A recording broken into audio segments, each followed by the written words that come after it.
Welcome to Smith Weekly Discussions, an occasional program for our readers and listeners of Smith Weekly Research. Please note this program is a private discussion, and everything contained herein is for entertainment and educational purposes only. With that, we hope you're in a comfortable position, along with your favorite beverage, to enjoy the discussion. Before we get into our talk today, we want to say thanks for our questions coming from our audience at Smith Weekly, including Luke A., Jared W., Paul M., Levi B., Jackie A., and Dave V. Mark O'Day is our guest today. Mark is founder and chairman of Vancouver-based Oxygen Capital, a mining-focused group that provides an umbrella for building out individual natural resource assets. So far, Oxygen has 9 companies on the record, including 5 sold businesses consisting of Frontier Gold, Aurora Energy, Blue Gold, True North Nickel, and True Gold, totaling around $3 billion in value. The remaining 4 companies include Pure Gold, Liberty Gold, Discovery Metals, and Sun Metals. Mr. O'Day, we appreciate you taking the time with us. Oh, thanks, Andrew. Really appreciate being here. So, Mark, let's start off by having you take our audience through your day, from business to personal. Tell us about the routine that you do. Well, it's probably not unlike a lot of people's routines.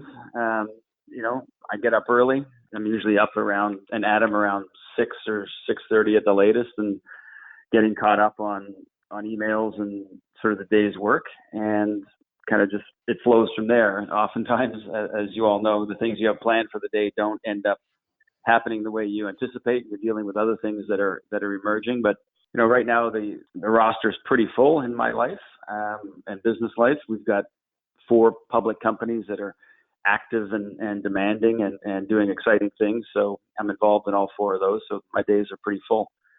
And then on a personal note, I've got a full family here. I've got a wife and 3 lovely kids. And so that keeps me pretty busy 24/7. Mark, aside from the natural resource business, tell us what other things you like to do and like to be involved with.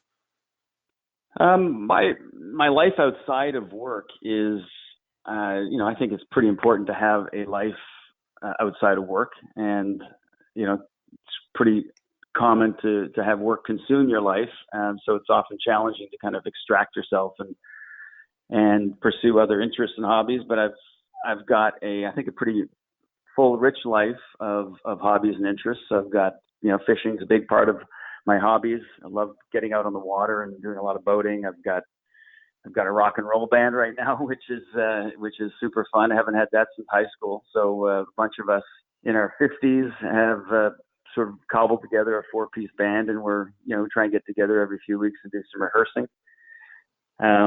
Travel and spending time with the family. I'm coaching Little League for my son who's 10. So we're just about to get into the playoffs here, and a big fan of my 2 daughters and their sports and activities, and of course my lovely wife Victoria.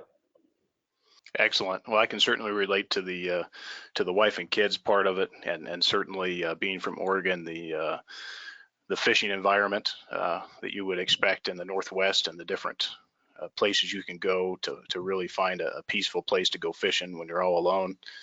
Really, really fantastic. Well, I appreciate you sharing that with us. So I want to go back to the Oxygen company history. Walk us through your favorite company's success thus far and what you learned from it.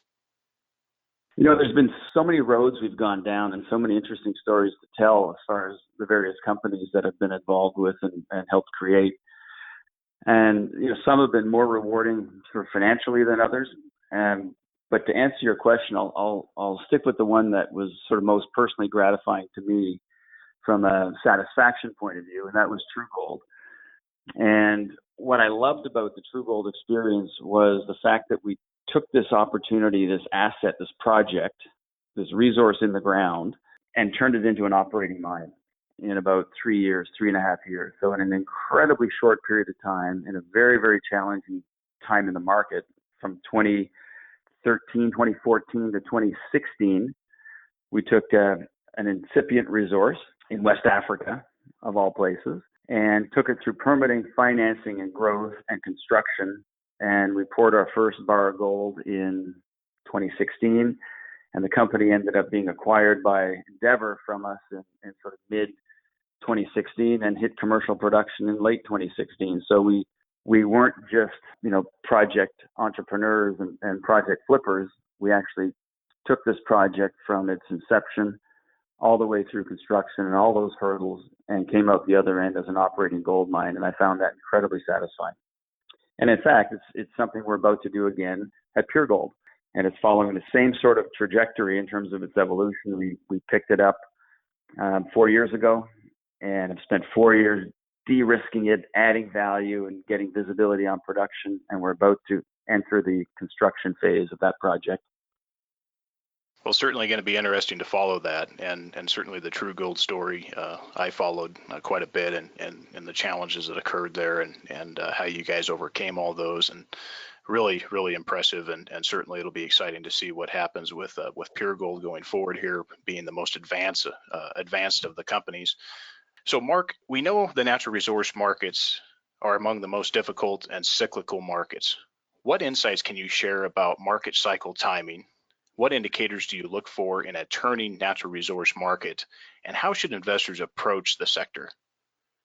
You're absolutely right. This is such a cyclical business, and getting the timing right can be so key to your success.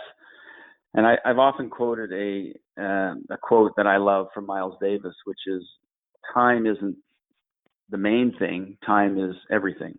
And obviously, he was talking about music and getting your timing right with music, but it applies equally well to our industry, this cyclical industry.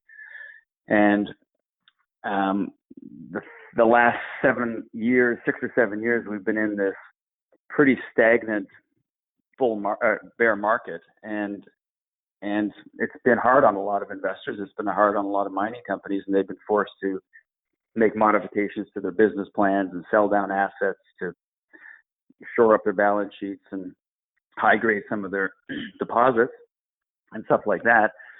And at Oxygen, we've been able to, because we've had sort of long been able to access and get repeat investments from some good long-term shareholders, we've been able to stick to our knitting. And that is building good projects in good places, even during the tough times. So my view is that these bear markets are an absolutely beautiful opportunity to build your inventory, your pipeline of projects, and get them ready to serve up as the market turns and investment starts flowing back into the sector. The group of companies, or the company that has the best projects in the best places, are going to launch and vault out of that trough the hardest and realize the greatest upside. And that's what we've been focused on doing over the last six or 7 years at all of these companies at Oxygen, is take this opportunity, buy assets cheaply or as inexpensively as you can, invest modest sums of money into de-risking them and getting them ready to serve up to an industry or a market that's in desperate need of growth. And that's the function that we are serving at Oxygen. And I think it's a great business plan. Talk about patience for a moment. How important patience is from an investor standpoint, and really from some of the mining companies as well. What's your view on patience, and what can you share about patience with investors? Well, this has been a few years demanding a lot of patience for everybody, for the mining companies, staff and morale, and CEO's leadership, and staying the course. And from an investor's point of view, having faith in the fact that while this business is cyclical, it is going to turn. And I think there's going to be I really do believe that there's going to be a fundamental renaissance in mining as end consumers and as investors in other sectors recognize the fact that metals and mining are needed across so many aspects of our modern life, whether you're on your iPhone or your laptop or you're on your satellite phone, or your electric vehicle, or whatever it might be. There's going to be an epiphany, I believe, a bit of an awakening that without mining, none of this stuff's possible. Everything that we count on and rely on and enjoy for our quality of life, our connectivity, our green energy movement, all of that requires metal. And I mean, when Tesla starts publishing articles about insufficient cobalt and copper supply to fuel their batteries, you know that there is about to be, I think, a sea change in perception about the role of mining in the world today. I want to cover that because that was something that I wanted to discuss with you. So we as humans and our desire for advancement have a long-standing core relationship dependent upon energy, environment, and mining, all of which make up the cornerstones of our basic needs. So what is your view on that mutual relationship between these components? And let me just add one thing before you answer. You know, another, and this is not mine, this is somebody else's, and I don't know who it is to give exact credit to, but I can tell you that that Ron Thiessen at Northern Dynasty mentioned this to me when we talked. But if you look at a cityscape, look at the major concentrations around the world of big cities, materials, a concentration of materials, and you look at this cityscape maybe perhaps on a sunset when the air is clear. That city is really nothing more than a mine upside down. What do you think about that? And what are your thoughts on energy, environment, and mining all working together? I think we're all part of the same ecosystem, and we're not realizing it yet, right? It's not us against them or the environmentalists against mining or consumers supporting the environment and being negative on mining. There needs to be a realization that we're all part of the same ecosystem. We're just at different parts of the supply chain along that ecosystem. When people think about, and I agree with Ron's statement, and you know, it's absolutely correct. And so when people think about metals, what do they think about?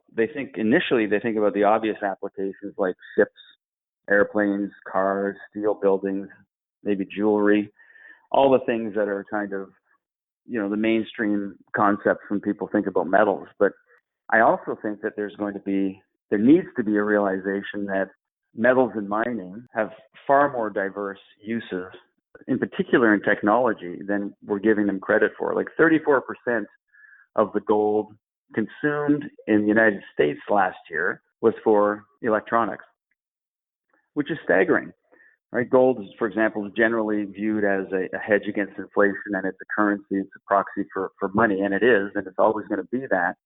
But it's also got really important industrial uses that is increasing the demand on this metal.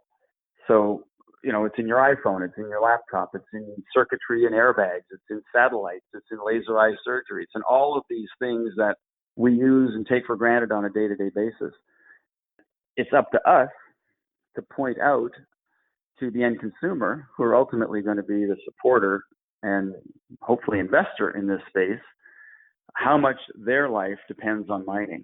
And it's not just, I mean, it continues to be the big obvious things like the buildings and the airplanes and bridges and railways. That's fundamental. But it's all the other invisible stuff that people don't recognize. Even when it comes to green energy, for example. I mean, how many metals are in a solar panel? There's about 20.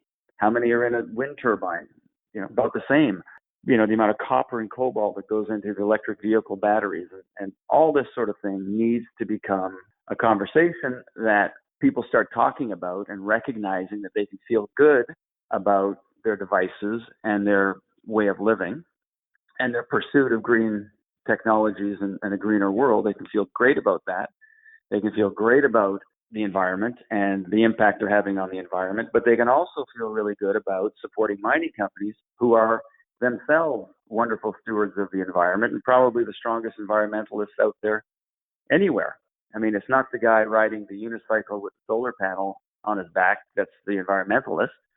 It's the industry that's actually living in and working with the land and understanding how to manage impacts as they extract the metals that society needs. Well stated. So you're a geologist.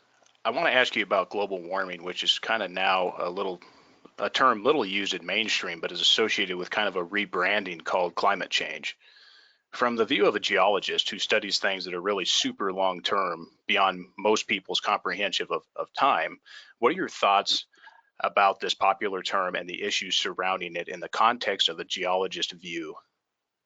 Well, I mean, it's a good question. The way to answer it, I think, is in reference to wavelengths.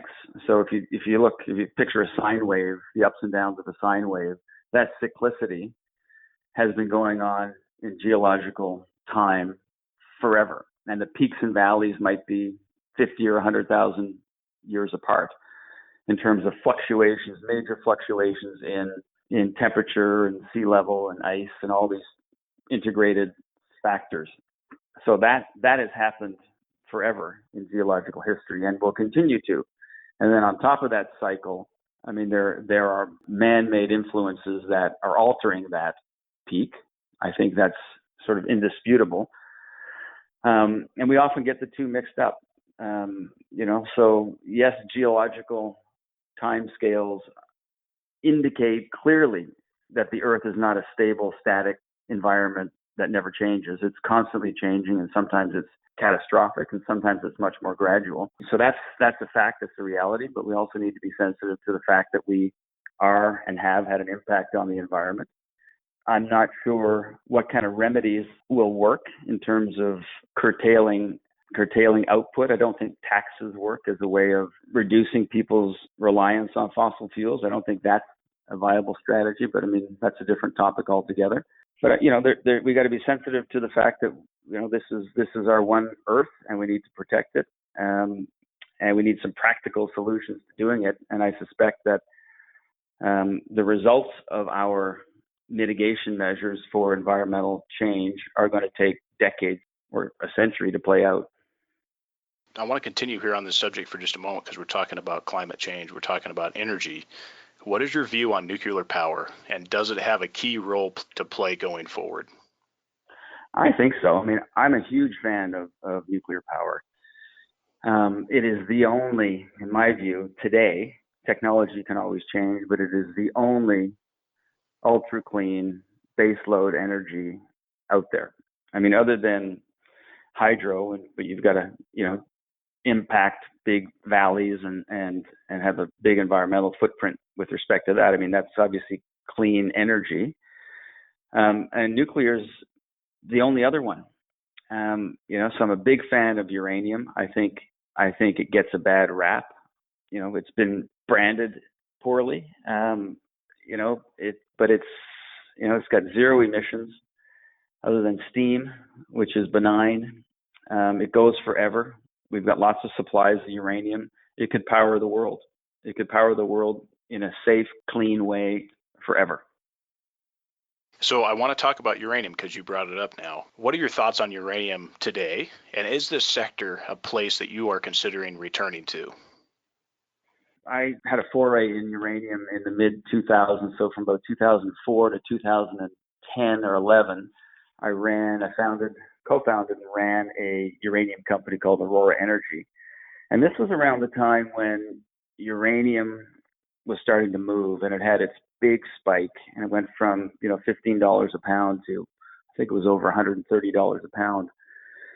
And, lots of uranium companies emerged on the scene, and we were one of the few real credible ones in the sense that we had a real big hard rock uranium deposit in Labrador called Michelin.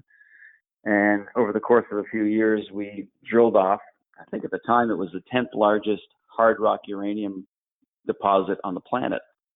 It's been overshadowed by other bigger ones since, but at the time I think it was ranked 10th in terms of size, and there was about 130 or 140 million pounds of open pitable and underground uranium there that we drilled off. And it was exciting. We were taking it through an environmental assessment, and ultimately it never got there. But we got great insight into how the uranium market works, how contracts and offtakes are structured, the roles that utilities play, and, got fully immersed into and indoctrinated into the benefits of uranium to create a better world. And I still believe that wholeheartedly. We're just unfortunately in an era right now where it's anything but uranium, it seems. It's every kind of alternative form of energy, which isn't nearly as efficient or capable of baseload electricity as uranium. And the utilities, frankly, aren't really helping the situation either because, they're happy to see the prices depressed because they're under the illusion that, they'll have supply forever, when in fact, that's not the case. And they for very little cost to them, they could play a meaningful role in bumping up the price of uranium and making a lot of deposits more viable. I hear what you're saying, certainly, and I think there's a severe shortage of the talent and expertise needed today to actually get those deposits, build them out, commission them, and then deliver yellow cake to the utilities. I think that's where the next shortage comes, and certainly talent, management team talent in the sector is significantly lacking, and so that's why I wanted Hmm. to mention that. But take us back for a moment to Aurora, just briefly. Tell us about what you thought when you looked at the sector and you acquired that project. What were you thinking about the sector? Just a general high level overview, and then tell us how the transaction with John Borjas Paladin came about. Sure. So as I got immersed into the sector and learned about it, because I went in fairly cold, but learned about it as quickly as I could. What struck me and what struck all of us at the time was the supply demand imbalance, and it seemed very much like, in the coming years, supply was going to fall off a cliff, and there was going to be this big gap that needed to get filled, and that was going to come from new supply from new operating mines, and the Michelin deposit owned by Aurora was going to be one of those key deposits that filled that gap. And we even took it so far as to, we toured and visited and got to know and hosted site visits for many utilities around the world, in the U.S. and in Europe, in fact. And we're going down the road of trying to sign or secure some offtake contracts. At the time, it was uranium was trading at about 120 bucks a pound, and we were trying to sign some long-term contracts in the 60 to 80 dollar a pound range, which in hindsight would have secured the profitability of this operation, and it would be a mine today. That never actually happened, but it was definitely our goal to do that. So what happened in the case of Aurora was sort of an unfortunate event, and we got blindsided by the local population of Labrador, and they put a 3-year moratorium on uranium exploration, which killed everything. And so investment exited the space. It happened at around the time of the global financial crisis, roughly. And so you had this double whammy, and then uranium prices started to decline at the same time. So there was this sort of confluence of negativity started to come over the space, and our project kind of went from $1 billion value to 100. And Frontier, which I was CEO of at the time, as well as Aurora, took Aurora private and tucked it inside of Frontier and kept it alive and well with the team intact, and continuing to advance the project. And ultimately, Paladin, I'd known John for a long time, and I know he'd liked this project. It was one of the few good hard rock mining projects in Canada in the uranium space. And we struck a deal for, I think it was $250 million in Paladin stock, and we sold the asset to him in 2011. Excellent. I appreciate the insights and telling us the background on that story. So I want to move to another subject, community outreach work and gaining what is often referred to now as social licenses. What is your take on this important aspect when building out mining assets? Well, I mean, one of the challenges that our industry faces is that a lot of the skills around the softer issues, the above ground risks like social acceptance and community support and that kind of thing, are left up to the mining companies. And oftentimes we're ill equipped to deal with that, some of those softer issues. I mean, we're used to dealing with the underground, the subterranean risks, and making sure a mine works from that respect. But we're having to play catch up here pretty quickly on building capacity in house to become experts at the softer issues and the above ground issues, because the government's not helping in that respect. It's left completely up to the mining companies or the resource companies. And so what I've learned over the years is that it doesn't matter where you go, whether you're in Africa or Turkey or the US or Canada, generally humanity, communities, you can picture it yourself, they all want the same things. And that is, they don't want the environment destroyed. First and foremost, they want opportunities to share in the economics of this thing. They want jobs and career enhancement and job opportunities. And they want a life that's improved for their kids. And so with those as sort of the big buckets that humanity requires, then you sort of approach your projects like that. And if you get those things at least right or more or less right at the beginning of a project, you've got a much greater chance of success. Jurisdiction. Mark, we've seen you try your hand with various places on the planet, and so far with its success. What key jurisdictions do you like today, and tell us what might be some places you will not set up shop? Well, we have lived by the sort of the ethos or the mantra of good projects in good places for 19 years now. And by that, I mean, by good projects, I mean projects that have the attributes of becoming mines or economic deposits. If they don't have those, then there's zero point in continuing, drop the projects and move on. So it's got to be a good project. And then it's got to be in a good place. It's got to be in a place that you can do business, you can operate in, and you've got a high probability of success in actually getting a mine permitted. So we'll call those tier one jurisdictions. So good projects, district scale opportunities in tier one jurisdictions is how we see the world. Other companies are much more comfortable taking on more geopolitical risk. We're not. Oftentimes you can go into a place and it can turn bad, and you make adjustments accordingly. But we go into jurisdictions with our eyes open, and can we or can we not operate in this jurisdiction successfully? If we can and we like the project, then we go for it. I think in the context of today's geopolitical risk profile, we've kind of pulled back to North America. We're focused, for example, in Red Lake, Ontario for a reason. We're focused in north central British Columbia for a reason. We're focused in the Great Basin in the United States, in Utah, Nevada, Idaho, again, for good reason, and northern Mexico. Still falls within that jurisdiction of good places. Excellent. No, I appreciate you offering the views on that. I think it is important for investors to pay attention to what are good jurisdictions and ones you should really stay out of. And you guys have been really successful, even managing perhaps questionably some tough times as well in some jurisdictions, but still making it a success, which is tough to do. So I want to discuss another topic. I want to discuss cash and the use of debt when building a natural resource business. And then also, how important are these instruments? And do you believe that how you manage cash and debt from both a business side and a personal standpoint should be the same? How do you see this? How do you see cash and debt when you apply it to your own life and also to the business? I think you have to answer that question. I'll start with the business side of things. And you have to answer that question from the point of view of cost of capital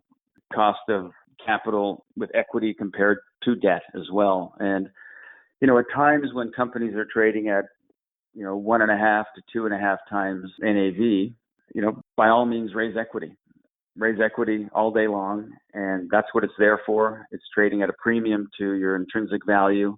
Use it and get fully funded that way, would be my view. At times when equity values are extremely depressed, but you have a good project, I think the opportunity to put on debt that's well structured, that's not super expensive, is the right thing to do from the perspective of saving and preserving value for the equity owners of the company. And I, for example, am a large equity owner in all of our companies, one of the largest in all of them. I invest heavily in my own deals, as any entrepreneur should. And I want that value preserved. I don't want it destroyed and diluted out of existence through big equity raises at super depressed prices relative to NAV.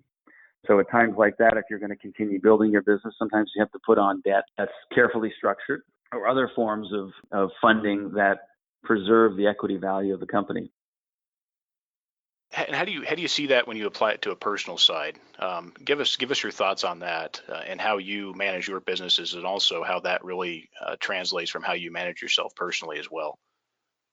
Well, generally, I've managed my businesses more or less debt free. They've been funded other ways, and I try and live the same way. I mean, I'm not a guy who uses a lot of leverage. If I don't have it, I don't spend it, and I don't. I'm not a big borrower. And I agree 100% with what you said there. I think there's some good points, and a number of people in the sector should take those points of wisdom. So I want to talk about another subject. So you've hung your hat for quite a while with Oxygen Capital. What are your future plans and endeavors inside or outside this business over the next decade? So I see myself still remaining very involved with the mining industry and oxygen over the next decade. I mean, my goal here at Oxygen, one of my partners, is to build a mining powerhouse. And we've built 9 companies over the last 19 years. 4 of them are vibrant, successful companies today at various stages in their evolution, but they're all backed by great leaders and great boards, and they're funded. So they're all going to evolve and advance, and I'm going to be a part of that evolution. And I can see the group continuing to expand and look at opportunities to add value to shareholders. The world is changing, and we're going to need to change with it in terms of access to capital and continuing to look for good projects in good places. But as far as my role goes as well, I think it's important that we take on the responsibility of being spokespeople for the industry, bridging the gap between the reality of mining and what it's needed for, and maybe the perceptions out there that mining is not a great thing to be in. So trying to bridge those gaps, that cognitive dissonance, we'll call it, between the perception and the reality of mining. I think it's important that we develop spokespeople to help the business. Well, that's great, and it's good to hear. And certainly, you're fairly young, Mark. So it's good to hear you're going to hang around for a while and really continue to build this out in a strong way. And it's a good thing to know that we won't expect you to be starting up any new record label and rock band anytime soon. Maybe as a side gig. So why should investors be looking at the suite of oxygen companies now? What would you say to potential investors out there? Well, each of them has their own attributes, Andrew. So, in the interest of time, I'm probably not going to talk about all of them, but I'll flag a few. So, first and foremost, scarcity is a theme that is permeating our industry. The scarcity of good projects out there. If our industry continues to grow, it's going to need resource growth, and there is a scarcity of good projects to feed that growth. Oxygen, every one of our companies in oxygen is capable of feeding that growth. So whether we do it ourselves and build our own mines, and you become investors in that entity for that reason, or whether we build these assets up and then sell them into that demand for growth, and you're part of an M&A transaction and an acquisition, that's another great reason to be an investor in any of these companies. And this isn't investment advice at all. I just want to caveat that, but this is my perspective. So pure gold, if you want exposure to near-term production of high-grade gold, in fact, it's the highest grade gold development project in Canada today. Pure gold is a great investment. If you're looking for exposure to U.S. gold, Liberty has 3 past-producing open-pit heap leach gold deposits in Nevada, Idaho, and Utah. And we're aggressively drilling them. We're making them big, and we're wrapping economics around them. And it's arguably one of the best pipelines of U.S. gold projects of any junior explorer out there today. Sun Metals last summer drilled one of the highest grade copper gold discovery holes in Canada in 2018. It was 100 meters of 5% copper equivalent in a project in north central BC, so very well located, high grade. It was a disruptive discovery, and we're about to get back in there this summer and follow up on that discovery and look for increased tonnage and continuity. And it's a story, if you're looking for sort of the sizzle of a new discovery, that's a great one to look at. And finally, Discovery Metals, we're in northern Mexico, focused on very similar things to Sun Metals, high-grade polymetallic deposits in a good jurisdiction. And we're just awaiting final permit on one of our projects. And once we get that, we're anticipating a drill program. So they've all got their attributes, and they're all at sort of different stages in their evolution, but and relative to their sort of intrinsic value, they're all inexpensive. Well, I would say that all of these companies are highly attractive for different reasons. Certainly, and a suite of the best jurisdictions in the United States in the case of Liberty Gold and Pure Gold as well, with what they've got going in Ontario, Discovery Metals and Sun Metals. Really fantastic setup in that case. I want to ask you one other thing real quick that just kind of came to my attention when you were speaking. If you had to choose between a management team or a project, what do you see is really the better piece of those? Is it really that grade is king, or is it perhaps that management first is king and then we can look at the project second? What's your thoughts on that?